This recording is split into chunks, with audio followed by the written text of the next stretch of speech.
I got kids, yes I do. I got kids, how about you? Let's talk about some young reader editions of books. Welcome back, y'all. Welcome back. Today, we are going over books that we have grown to know. We know these books as adults, and they have been adapted for young readers. Young readers, young eyeballs, young minds, young understanding. And I'm excited, one, to see how these young reader editions pair up against the regular editions. Like, do they do a good job of breaking down the concepts for young readers, since that's the purpose of them? And then I'm also excited to have my kid read them. We homeschool, and I piece together their curriculum, but I do like supplement books that me and the kids can read together, because we do have our own book club. We don't have a name yet. The name is pending. But these are books that I sat down with my kid and picked out, seeing what he might be interested in. We kind of read the synopsis. I've never read any of these. I know about every one of these. So I'll be reading the adult edition by myself, and then we'll read the young reader edition together. Probably take turns of just reading that out loud. So let's just jump into it, okay? First, we have Hidden Figures. I have never read this book. I'm familiar with the women African-American involvement during World War II around NASA and everything, just based on different stuff in history, some history books that I read or went through or whatever. But I've never read a book. So I have this book.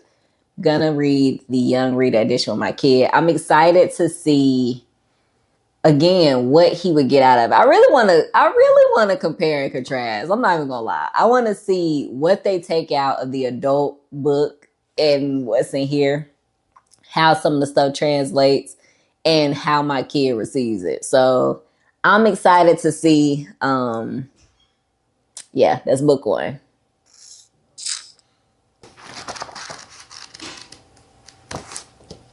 Book two, we have Barracoon by Zora Neale Hurston. Now, I know I've said on here, I want to read more books by Miss Zora Neale Hurston, and I'm going to read Barracoon. I have the adult version.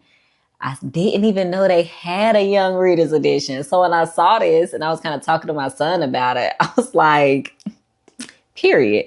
It was adapted by Ibram X. Kendi, who he also adapted the next book that we're going to be going over. But anyways, I was so excited to see this. From what I know, I've never read it yet, so you will be seeing me review it. But from what I know, it's about a man telling a story to his descendants about the transatlantic slave trade, I'm pretty sure. Yeah, he's explaining to who is it? He was the only person alive to tell a story. Okay, yeah, he's telling a story, the only person alive. And then it says, adapted with care and delivered with age-appropriate historical context by award-winning historian Ibram X. Kendi. Ibram X. Kendi. Yeah, with powerful illustrations. Oh, y'all. Let me just pick a few. Like, yes. Very excited to get into this. You see. Yeah. Okay.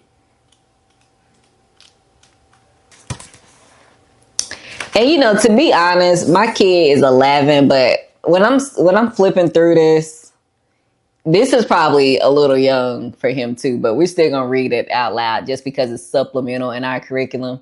But I'm excited also when my youngest son, who's 6, gets a little bit older, maybe like 8 or 9, I'm thinking. But yeah, excited to read this as well. You say you want to read Zora Neale Hurston, and boom, now I got a reason to read Barracoon, and then listen and read and listen to this out loud with my kids. So that's book 2.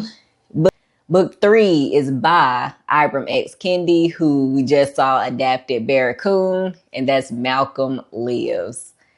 very, very excited to read this book about the life of Malcolm X, the official biography of Malcolm X for young readers. Now, we have done plenty of studies on Malcolm X and other like Black historical figures, but we haven't read this. And so I'm excited. Like, I'm truly excited.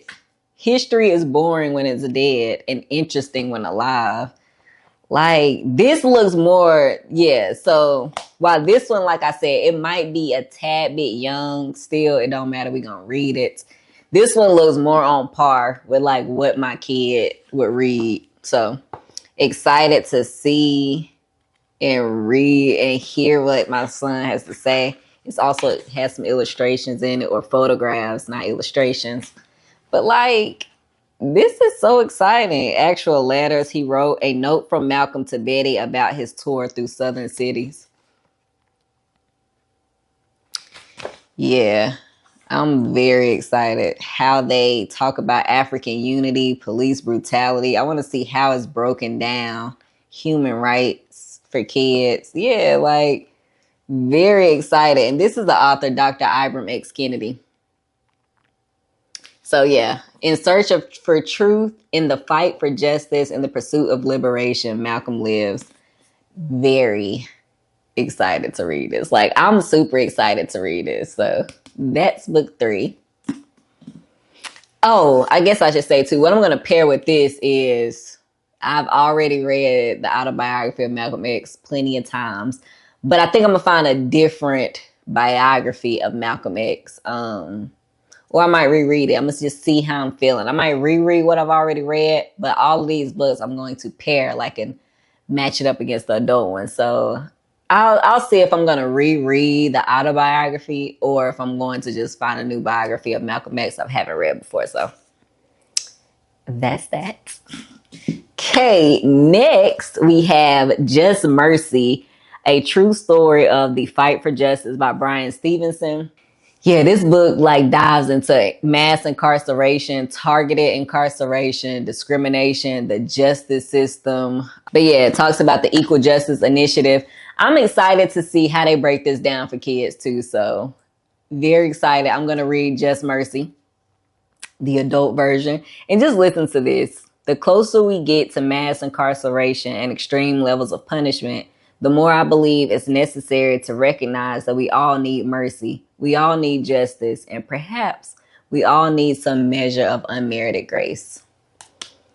Very excited to read this. I just love that they have like younger adaptions of books. Like, I don't know why that made me so excited, because I can read it and compare and contrast. So that's book 3.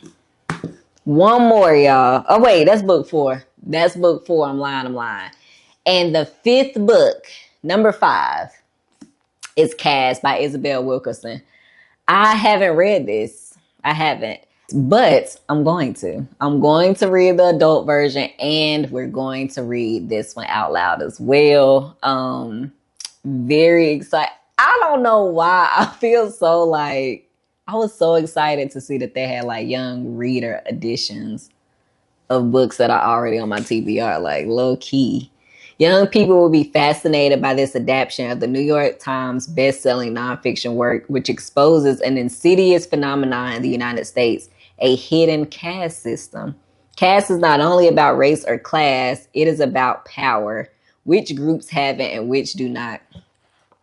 Okay, yeah, this seems like more along the lines of my kids' reading age too, which still Nazi propaganda worked to turn Germans against U.S. citizens. Nazi thugs taunted. Okay, but yeah, you can kind of see this like, yeah, this is like a legit little novel, which, you know, we'll read it. It's going to be good. No pictures in here. I don't think, was that a picture? Yeah, no pictures, no illustrations. But look at the start of like, let me go back. Look at how they break up the parts. I'm digging that. Like, come on. We in the developed world are like homeowners who inherited a house on a piece of land that is beautiful on the outside, but whose soil is unstable. And and any further deterioration is in fact on our hands. I can't wait to get into this. I'm so excited. Like, very, very excited. So that's it for today. If you have any other recommendations of books that you feel like would be great, if they have like a regular edition, then a young reader edition, let me know because I want to check them out for me and my kids. There's that. Y'all, I'm so excited. I'm so excited. And my kid said, I asked him what he's most excited about, and he said Malcolm Lives. So very excited. Very excited. And I'm going to see y'all on the next one.